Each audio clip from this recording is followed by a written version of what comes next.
Na segunda parte da aula pública sobre as revoluções na América Latina, Marco Piva responde às perguntas do público da Universidade Metodista em São Bernardo do Campo.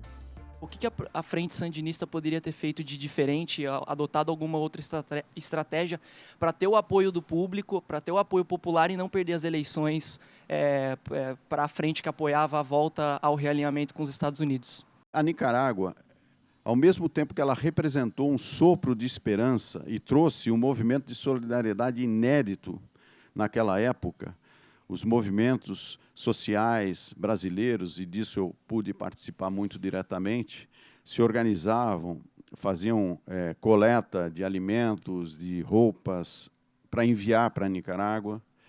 Havia um sentimento, naquele momento, muito forte, de que a Nicarágua não poderia perder. Não se poderia perder a Nicarágua, porque ela representava essa esperança para toda a América Latina. É claro que, no plano ideal, nós não conseguimos lidar com todas as variáveis. A variável de ter saído um governo democrata de Jimmy Carter nos Estados Unidos e ter assumido um governo republicano, linha dura, de Reagan, mudou o panorama.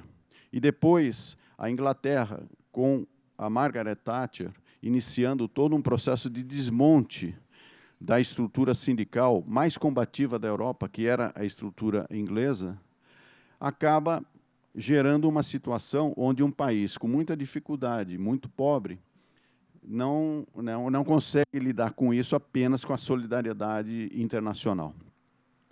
Então, eu diria que o que tinha que ser feito foi feito. Do ponto de vista da defesa, da soberania do país, que era atacado todo dia, da defesa de uma dignidade de um povo que tinha sido subjugado durante décadas e, pela primeira vez, podia olhar para si mesmo e poder olhar os outros de cabeça erguida.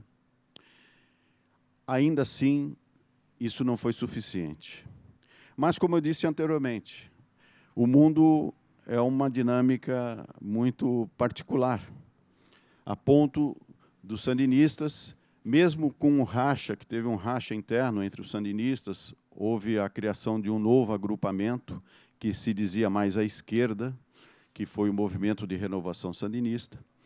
Mesmo apesar dessa divisão interna, de 1990 a 2006, foram 16 anos de implementação de um projeto neoliberal que retrocedeu em todas as conquistas, ou seja, as terras que os camponeses tinham recebido foram devolvidas para os latifundiários, o sistema de saúde sofreu um retrocesso, o sistema de educação, tudo em nome de do mercado, tudo em nome de que o mercado resolve tudo.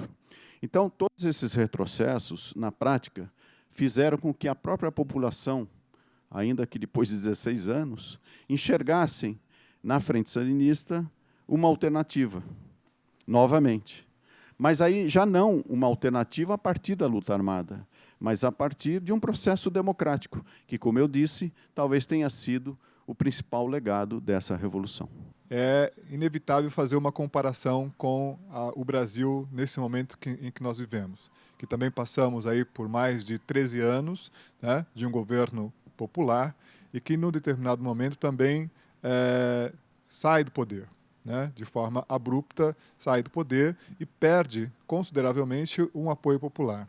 Quando a gente pensa e faz essa comparação agora, pensando a questão da Nicarágua, a mesma questão como reverter essa situação, como pensar novamente essa situação de modo a mostrar para essa população quais eram as reais intenções e os processos positivos que isso implementou na última década no Brasil. A América Latina vem de um ciclo de governos progressistas, um ciclo de propostas diferentes daquelas que vigoraram do ponto de vista econômico nas décadas passadas, que foi o neoliberalismo, e alguns avanços foram conquistados. Sem dúvida nenhuma, aqui mesmo no Brasil, o Brasil foi considerado um país fora do mapa da fome. Políticas sociais compensatórias ajudaram regiões antes esquecidas do país, como o Nordeste, a crescerem. Outro ponto importante foi o acesso à renda, ao trabalho.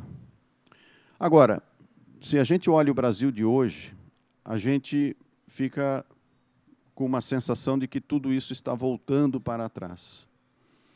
E aí, talvez existam várias explicações para isso, inclusive do ponto de vista do governo que foi derrotado, a necessidade, talvez, de uma autocrítica em certos aspectos. Mas o fato concreto é que esse ciclo de governos progressistas, que a gente observa que não só aqui no Brasil, mas, por exemplo, na Argentina também, houve uma derrota eleitoral. Temos eleições próximas em alguns países, o Equador, onde há uma disputa. Não se sabe exatamente se o governo de recorte progressista vai continuar ou não. Se não continuar, o país será governado por um banqueiro, que já foi dirigente do FMI. E nós temos situações de maior preocupação na medida que os Estados Unidos elegeram um governo ainda mais conservador, não só do ponto de vista da sua linha econômica, mas naquela, que eu diria, pior linha da história dos Estados Unidos, no sentido de que os Estados Unidos representam o guardião da democracia no mundo. Isto é muito perigoso, porque faz um desequilíbrio internacional muito grande, que a gente já está observando, inclusive na Europa. O maior desastre hoje na humanidade, que é uma crise humanitária, é a questão dos refugiados. Que isso adquire proporções gigantescas. O voto popular, ele é a arma soberana e a legitimidade de uma democracia.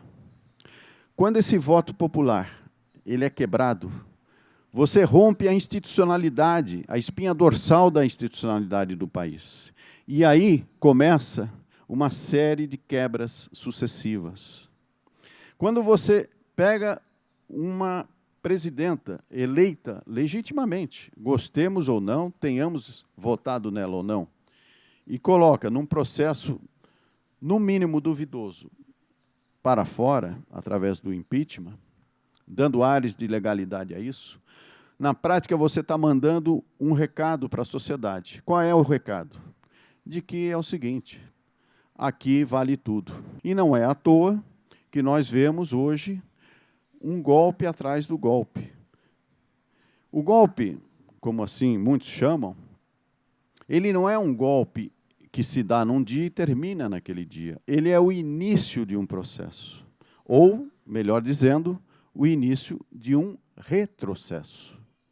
Então, não é à toa que essa pauta atual, do atual governo, ela é uma pauta baseada na volta de um modelo econômico que nós, nas décadas de 80 e 90, já vimos que não funciona no que diz respeito à população. Nesse sentido, que as revoluções, elas trazem uma utopia em seu bojo.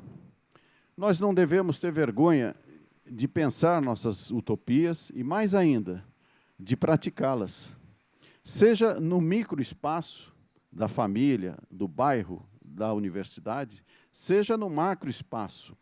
Nós estamos falando do nosso país, nós estamos falando de um continente. Nós somos parte desse continente. Nesse sentido, a história da Nicarágua se vincula à história do Brasil. Bom, a aula do professor Marco Piva foi de extrema importância, porque é um assunto que nem sempre é relembrado, faz parte da história não só da Nicarágua, como da América Latina.